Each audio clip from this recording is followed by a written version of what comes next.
Hi friends, welcome back to our channel. అందరికీ ముందుగా దీపావళి శుభాకాంక్షలు అండి. అందరూ బాగుండాలని మనస్ఫూర్తిగా కోరుకుంటున్నాను. ఈ రోజు వీడియో వచ్చి మా ఇంట్లో దీపావళి ఎలా జరుపుకున్నాం ఏంటి అనేది ఈ రోజు వీడియో అనమాట. దీపావళికి కొన్ని సామాన్లు అయితే కొందాం అని చెప్పి ఇప్పుడైతే బయటకి అయితే వెళ్తున్నాం అనమాట. బయటకు వెళ్ళి అసలు ఏం కొన్నాం ఏంటి అనేది ఈ వీడియోలో చూపిస్తాను. ఎక్కడ స్కిప్ చేయకుండా చూడండి. మన ఛానల్ ని మొదటిసారిగా చూసినట్టయితే లైక్ చేయండి, షేర్ చేయండి, సబ్స్క్రైబ్ చేయండి, పక్కన ఉన్న గంట సింబల్ క్లిక్ చేయండి. నేను కొత్త వీడియోలు పెడితే మీకు నోటిఫికేషన్ అయితే వస్తుందండి. ఫస్ట్ బయటకు వెళ్ళటానికి కారణం మా ఇంట్లో లక్ష్మీదేవి ఫోటో చాలా చిన్నగా ఉందండి. పెద్ద ఫోటో అయితే తీసుకుందాం అని వెళ్ళాము. ఆ వీడియో క్లిప్ మిస్ అయిందనమాట. తర్వాత అయితే ఇంకా దీపావళి అనగానే స్వీట్స్ కదండి, స్వీట్స్ అయితే తీసుకొని ఇంటికైతే వచ్చేసాం. ఇంటికి వచ్చిన తర్వాత పూజ అయితే ఇలా చేసుకున్నాము. మాకు పూజలో మెయిన్ ఈ దీపావళికి అట్టు అయితే వేయాలండి. ఇప్పుడు మీకు ఈ వీడియోలో చూపిస్తున్నాను చూడండి. గోధుమ పిండి అట్టు మెయిన్ దీపావళికి అయితే వేయాలన్నమాట.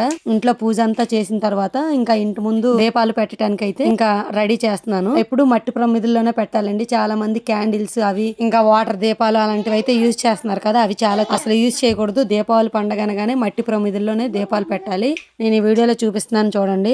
ఇలా ఇంటి ముందు మెట్ల మీద డాబా మీద ఇలా అన్ని చోట్ల ఇంకా మట్టి దీపాలతో అయితే ఇంకా దీపాలు అయితే వెలిగించేస్తాను. డజన్ వచ్చి 25 రూపాయల లెక్క 2 డజన్లు అయితే తీసుకున్నాను అనమాట. ఎందుకంటే కార్తీక మాసం అయితే వచ్చేస్తుంది కదా, కార్తీక మాసంలో ఎక్కువ ప్రమిదలు అయితే అవసరం పడతాయి. ఎందుకంటే గుళ్ళకి వెళ్ళేటప్పుడు వేరే వాళ్ళ ప్రమిదలు అయితే మనం దీపారాజన చేస్తాం కదా, అలా చేయకూడదండి. మనం చేసినా కూడా వాళ్ళకే ప్రతిఫలం అయితే వస్తుంది. మనమే ఎక్కువ ప్రతి గుడికి వెళ్ళేటప్పుడు మనమే ప్రమిద తీసుకుని వెళ్ళి మనమే చేసుకుంటే ప్రతిఫలం అనేది మనం చేసిన పూజ మనకే దక్కుతుంది. ఇలా దీపావళి రోజే కాదండి, ఇంకా నాగుల చవితి వచ్చే వరకు ఇంటి ముందు గుమ్మం ముందు దీపాలు అయితే 5 రోజులు వెలిగిస్తూనే ఉండాలి. నాగుల చవితి అయిపోతేనే మాకు దీపావళి పండుగ అయినట్టు అనమాట. ఇంటి ముందు ముగ్గు వేసాను చూడండి. మీలో ఎవరికైనా నచ్చితే కింద కామెంట్ బాక్స్ లో కామెంట్ చేసేయండి.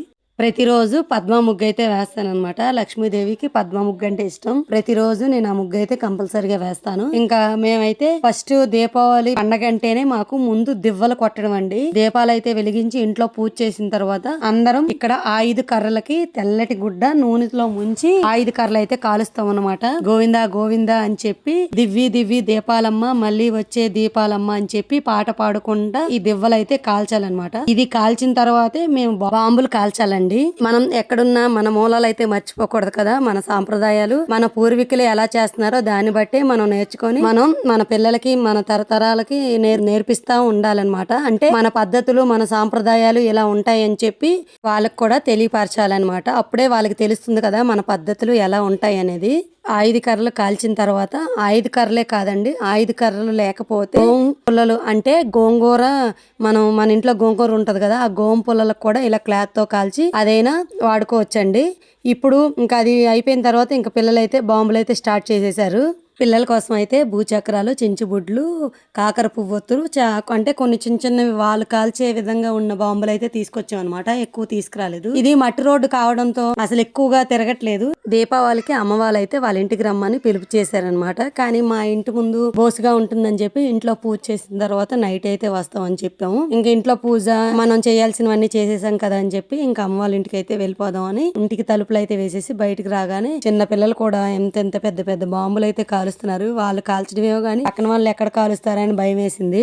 అనుకున్న విధంగానే పక్కింటి అన్నయ్య బాంబు కాలిస్తే ఎదురింటి అబ్బాయికి మూతి కాలిపోయింది అనమాట. ఇది నవ్వుకోవాలో బాధపడాలో అనే అర్థం కావట్లేదండి. ఎందుకంటే ఒకరు కాలిస్తే ఒకరికి దెబ్బలు తగిలినట్టు అనమాట. ఇంకా అమ్మ వాళ్ళ ఇంటికి అయితే వచ్చేసాం. అమ్మ వాళ్ళ ఇంటి దగ్గర సిమెంట్ రోడ్ అనమాట. చూడండి, ఇదే భూచక్రం మా ఇంటి ముందు అయితే వెలిగిస్తే భూచక్రం బాగా తిరగలేదు. ఇంకా సిమెంట్ రోడ్డు మీద కావడంతో చాలా బాగా తిరిగింది. మా అబ్బాయి అయితే భయం లేకుండా బాంబులు అయితే కాలుస్తున్నాడు.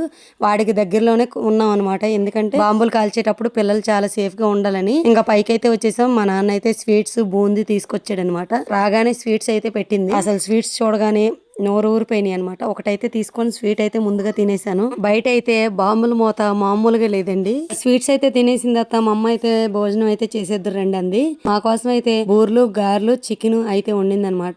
ఇంకా మా వారి ప్లేట్ లో అయితే అన్ని పెట్టింది. కానీ మా వారు అయితే నైట్ పూట అసలు చాలా తక్కువగా తింటారని వీడియో కోసం పెట్టు అంటే మా నాన్న అయితే పక్కనిచ్చి నవ్వుతున్నాడు. చూసే వాళ్ళు అయితే వీడియో అనుకోరు కదా, నిజంగా అన్ని తింటున్నాడేమో అనుకుంటారు అని జోక్ అయితే వేస్తున్నాడు. నేనైతే ఒక పట్టు పట్టేశాను అనమాట. మా వారు అసలు ఎన్ని వండినా ఇష్టంగా తినరు. ఏదైనా మనం ఇష్టంగా తింటేనే కడుపు నిండా తినగలమండి. ఏది ఇష్టం లేకుండా ఏదో పైన తింటాడనమాట. అందుకే నాకు వండాలంటే చాలా చిరాకు పుట్టిద్ది. ఎందుకంటే వండింది తినకపోతే అసలు మెంటల్ వచ్చింది కదా. ఇంత కష్టపడి చేసేది తినడానికి కోసమే, వాళ్ళు తినకుండా చిరాకు దొబ్బిస్తారు. నేనైతే ఒక పట్టు పట్టేశాను. నా ప్లేట్ చూస్తే మీకు అర్థమైపోద్ది. తినేసిన తర్వాత కిందకైతే వచ్చేసాం అనమాట. రకరకాల బాంబులు, నేను ఎప్పుడు చూడని బాంబులు కూడా చూస్తున్నాను. ఇదే ఫస్ట్ టైం అనమాట ఈ బాంబు అయితే చూడడం. మా చిన్నప్పుడు అయితే ఇంకా పాము బిళ్ళలు, ఈ చిచ్చుబుడ్డీలు, కాకర పువ్వొత్తులు అవే అనమాట. ఇగోండి ఇక్కడ పాము బిళ్ళలు చాలా రోజుల తర్వాత చూసాను అనమాట. మేమైతే ఇలా దీపావళి అయితే సెలబ్రేట్ చేసుకున్నాం. మీరు ఎలా చేసుకున్నారనేది కింద కామెంట్ బాక్స్ లో కామెంట్ చేసేయండి. ఈ వీడియో నచ్చితే లైక్ చేయండి, షేర్ చేయండి, సబ్స్క్రైబ్ చేయండి ఫ్రెండ్స్. Okay, bye bye.